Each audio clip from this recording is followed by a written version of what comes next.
Welcome back to the Ancient Cosmic Clock. Today we're going to be talking about the precession of the equinoxes, acknowledging the glory of the early Christians. I'm excited to explore this topic with you. This is a topic I've spent some time on. Yeah, if I had any motive on like what I could see happen in Christianity, it would be like, can we go back to the glory days and the intelligence and the understanding of the cosmos that Jesus was teaching in his day and the apostles were carrying on? Yeah, so when we talk about precession of the equinox, I put together this slide. I borrowed the graphic. Oops. I borrowed the graphic from Encyclopedia Britannica. And what we mean by that, just for the 30-second primer for those who are hearing that term for the first time, is the axial tilt of the Earth is 23.5 degrees. And every roughly 26,000 years, that's in a nice round number, it rotates around in a circle. So it's spinning kind of like wobbling like a top, if you will.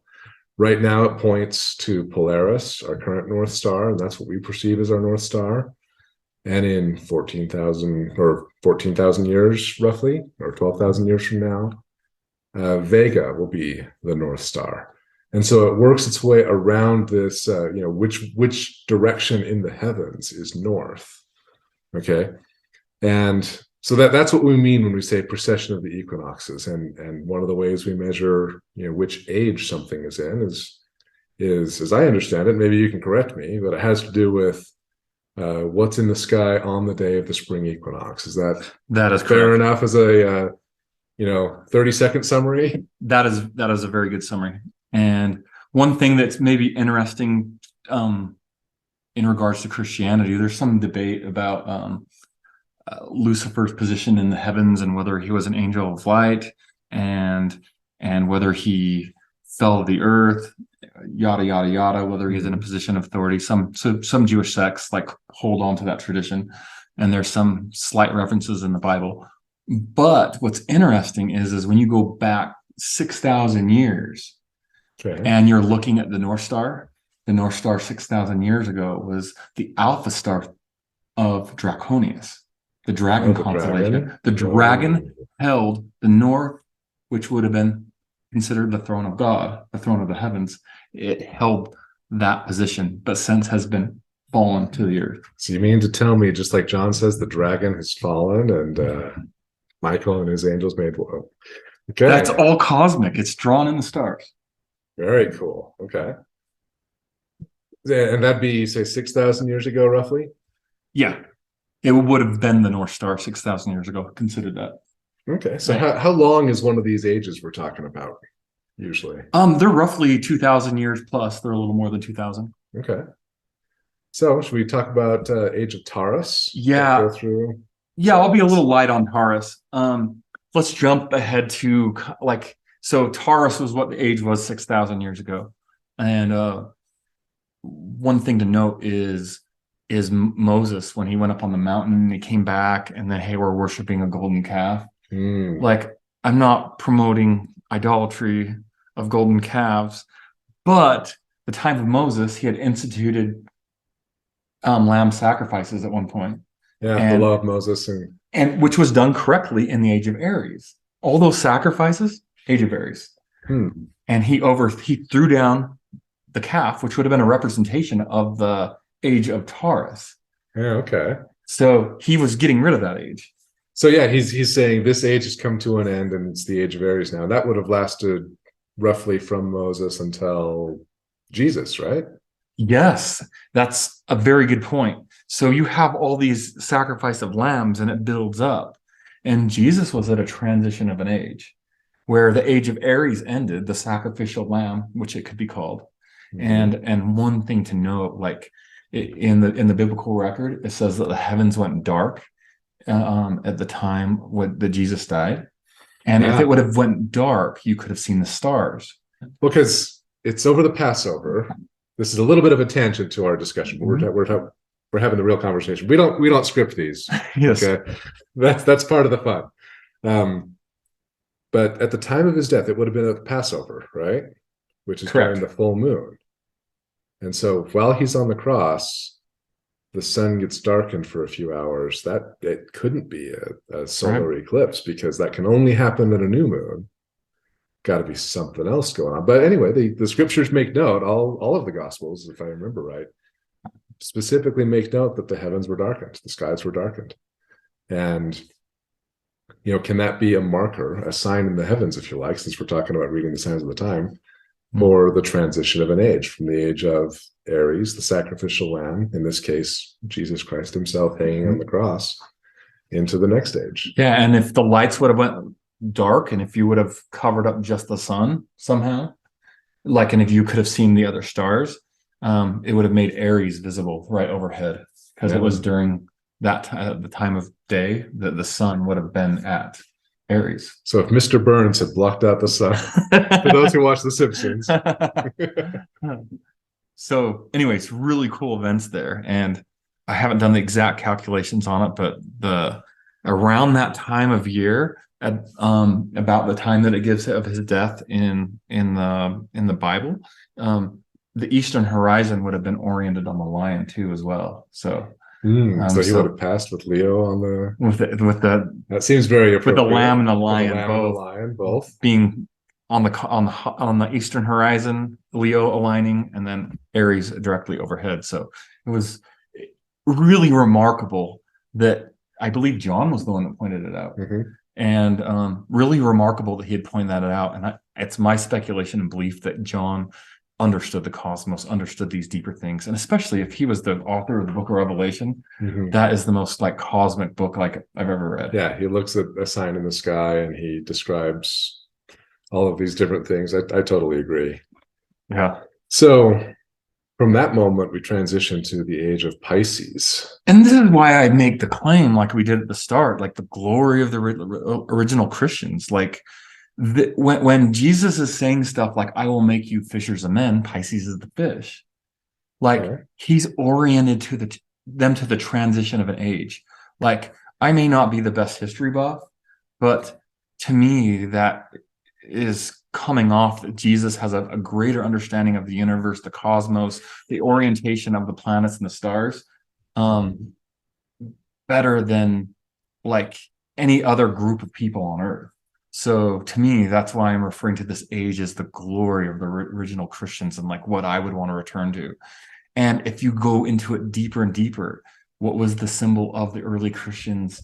They would draw the fish in the sand. So yeah, age of Pisces. What's the big theme for that age? Yeah, let's talk about that in conjunction with the theme of Aries. Aries was a more aggressive energy because it's the god of war. And even Jesus being born under that sign, he gives himself the title Lord of Hosts. And that could also, a better translation is probably Lord of Armies. Yeah. Very synonymous with God of War. Lord of Armies, God of War. Guy with the biggest armies is the God of War, right? Well, and he's described at the second coming is described, he'll be clothed in red. That's not the Jesus they talk about in Sunday school when I was a kid. Right. So you have that a little bit more war-filled, aggressive era. And then moving into Pisces. Well, and even in their religious, sorry, I keep interrupting, but even in their religious observances, the temple was a slaughterhouse. They're sacrificing animals, there's blood everywhere, they're cleaning up after that. I mean, even in their basic religious observances. Yeah, and temples seem to go away after that age. And they're not doing all the slaughter. And once we've gone into the age of Pisces, it kind of ended with Jesus. Yeah, well, that temple was destroyed. So Pisces, in a way, does we've talked about that in another series, another video series, that it's about this. It's a symbol of the ascent, like how Jesus ascended to heaven. It's a playoff of what happened there. So the Christians were very connected to that concept, but it also represents this connection to another world, not just heaven, but the subconscious about building another world. One thing to understand with Pisces, though, the archetype, you have one fish that's recirculating the globe over and over and over, not going anywhere. It's not ascending. And one of them is. So you have a dual archetype. a dual archetype where it's wanting to ascend, it wants to go somewhere and create a new world, but there's this repetitive nature of not really kicking it off. So the first part of the age of Pisces, there was like dark ages and other things where it didn't quite like ascend and develop. But towards the end of the age in which we're in, or you can argue that we're in the cusp of Pisces and Aquarius, where we're kind of connected to both. We've created other worlds, other fantasy worlds. The world of the internet is a very Pisces concept. The world of celebrities that can be seen from everywhere, the world of televisions, the world of electricity, the world of connecting things quicker by railroads and having more of that high type of technology. That is the Pisces archetype, and we have seen that like in a measurable way. Yeah, this the last several hundred years, especially. Yeah, and Pisces grows in strength as it's gone bigger, and it starts to get more affected by the Age of Aquarius too. So, Age of Aquarius. If you had to pick a date, you had to pinpoint a date exactly now. Approximately when would you say the overlap is? Because the stars in the sky aren't like divided nice and evenly. When would you say Age of Aquarius begins? Well, I do follow some of the observance and science of other people, what they have studied, but there has been a couple different views. One of it was like a few years ago, and then other ones are saying, oh, it's another 40 years, or there's a few different narratives. I don't take a strong stance on this. Okay. But I take more of my scientific thought is the general idea when you're around 3 or 4 degrees within whatever, from my own observance, you're kind of affected by both energies. And I think for very arguably so close that we're within 3 or 4% of either age. Therefore, we're kind of in the middle of both ages. Well, and we've certainly seen Aquarian themes the last like half century, especially, between the civil rights movement, some of the things that we've seen even in the last few years, people wanting to reorganize social constructs, social order. Yeah, and as we have, maybe to recap what we talked about on another video, Aquarius is defined as the waters, and the waters is given a definition in biblical revelation by John, and he says, and he saith unto me, the waters which thou sawest where the horse sitteth are peoples and multitudes and nations and tongues. And once again, that's a matching definition to like modern astrology, because they give it the definition of social constructs. And that is certainly a description of social constructs. Peoples, multitudes, nations, and tongues, right? It's people. And so with going into that age, it becomes a more social conscious age. So where it's combining Pisces and Aquarius in that age, that orientation is it's bringing us together as a social network, but linking us to like a different world. So we have the world of the internet connecting social. We've got a million Facebook friends, and we have, that's binding our social constructs. Yes. So we can measurably look at this. What is we do have another world created, and we do have this proper social themes like getting brought up. So another archetype of Aquarius is it's a servant, right? And it's depicted by a servant pouring out a bucket. John brings up the idea of like a servant or an angel or a messenger pouring a vial. Into the... And Aquarius brings in like this archetype, this idea of judgment. And that age has seen that a lot. We've brought up a lot of like judgment on social media. There's like proper ways that you're expected to act and everything else. We have judgment on our invisible, intangible other world, our social media world. You can't say this or you'll be banned. You can't say that or you'll be banned. It's the whole cancel culture concept in a lot of ways. Yeah, and once again, it's an opposite to the Leo archetype, because they're both 180 degrees in the sky. And to better understand these archetypes, you're better understanding its opposite. So where Aquarius is the servant, it's like the peasant. Like Leo the king. Leo's like the opposite. It's the king. It's the main character. Where Aquarius is about being appropriate, being proper. Leo is about being authentic, being passionate. It carries an opposite archetype. And like what people would define as like an ascendant sign, and people who study stars, we had a prominent figure in government. And I will say for the record, I am not into politics. A prominent figure, you say? A prominent figure. Someone really tremendous, the likes of which no one's ever seen before. I'm sorry. Okay, Donald Trump was born under the sign of the lion, and on the rising of that, where it's believed that becomes the persona of that archetype.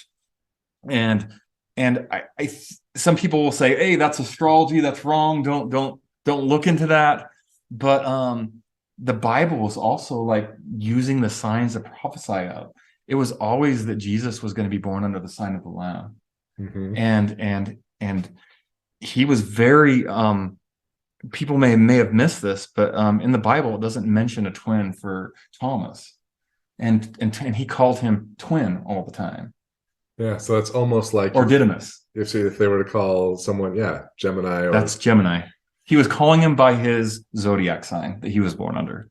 He had the same personality of that archetype. And so wait a minute. So if Jesus is defining people, and John's prophesying off of people's star signs that they're born under, and the prophets were always prophesying about the star sign that Messiah would be born under. And it was recorded and it was preserved well enough that those who went to find the child Jesus came from the east. They did it because I think it's in Luke that's described as they saw his star rising in the east. What on earth does that mean? Like that, we call it whatever we want to call it. Like, I don't want to use the dirty A word for Christians, but if it sounds like a duck and it quacks like a duck, it's probably a duck or some version of a duck. Jesus was doing that language, and you guys will find that the Bible is like doing this all along. And it's one of those concepts, and maybe we need to stop and like talk about it just a little more, but like, it's like I get the stigma of certain things being wrong with the stars, and it can be being misused, and I certainly have the same opinions. But like, we could make the same argument with like intimacy. There's right and wrong places. There's ways that it can be used very destructively. Well, I mean, the first commandment was go have sex. I'm sorry, that's maybe not the most Shakespearean biblical way to do it, but if you roll back all the way to Genesis, before even don't eat the fruit, the first commandment is multiply and replenish the earth. Or if we're putting it in plain English, it's, hey, Adam, meet Eve. Get down to business. I didn't even give you clothes. I'm just saying. Yeah. But are there ways that that can be a wonderful and enriching part of a healthy relationship? We've mentioned before in videos that we both have 1 million kids. We have multiplied and replenished the earth. Or it can be very destructive. It can be a cursing on someone's life. It can be a cursing that takes generations to overcome. Yeah. Between the challenges, like if you engage that before its time and without the proper context for your life. I teach my kids, hey, graduate high school, and then sometime after that get married, and then sometime after that have kids. If you do those things in that order, you'll probably be okay. And sometimes what's right and wrong is the timing, you know what I mean? So flipping all the way back around to our point, Donald Trump was born under the sign of the rising. This was a good detour. I've been wanting to talk about this stuff. So he was born under the rising sign of the lion, which it's believed that it becomes his public persona. He becomes the public persona of authenticity, passion, being the king, the main character, the most tremendous of all the. You gotta kind of play the accordion and pull the string a little bit. But it's the opposite, or the opponent of the age, and it was arguably that he got put into office right when the age was beginning, where you throw its opposite into place, and what it does is it strengthens and it brings out the what is proper, and It the idea certainly highlights that. and the idea of cancel culture and all that other stuff, because that's how the peasants fight back. They fight back by canceling, by doing what they can. He accentuated him and the war with the people on social media and cancel culture. There was a tug of war there. There was an accentuation of that age. Like it's brought us more to where are now. He's been an influencer. Yeah, definitely. Like he changed politics, that's for sure. But We've talked about the negative parts of the age and what it could look like. But there is some like prophecy in scripture that talks about a millennial age, that talks about like a wolf laying down with a lamb and a child playing with the asp in Isaiah, right? Yeah. And it brings in this idea of harmony and age of peace. So you can have this like strong like turmoil in this age, because it does bring in the archetype of the angels pouring out vials and destruction and getting canceled. But I like that link you're bringing it to, that they'll beat their swords into plowshares, which kind of suggests that they have swords. Yeah. And that they're out and they're ready to use them, but they get beaten into something else. Yes. But the destiny of this age, what the age is meant to be, is, and where it gets crowned, is where it becomes a place of peace and safety, where people are in harmony, where social constructs, which Aquarius or the waters represent. So that's a positive place to end the episode, I think. Yep. Right. And since we haven't mentioned it before, I'll just mention it briefly. We're not hawking books or anything, but these graphics you see on your screen during these episodes, most of these come from The Ancient Cosmic Language by Brian Lang and Brian Zhang, who I am not. My name's Taylor Child. It's available on Amazon. You can go find it, but we're not trying to sell books. It's just we're using the graphics from this book.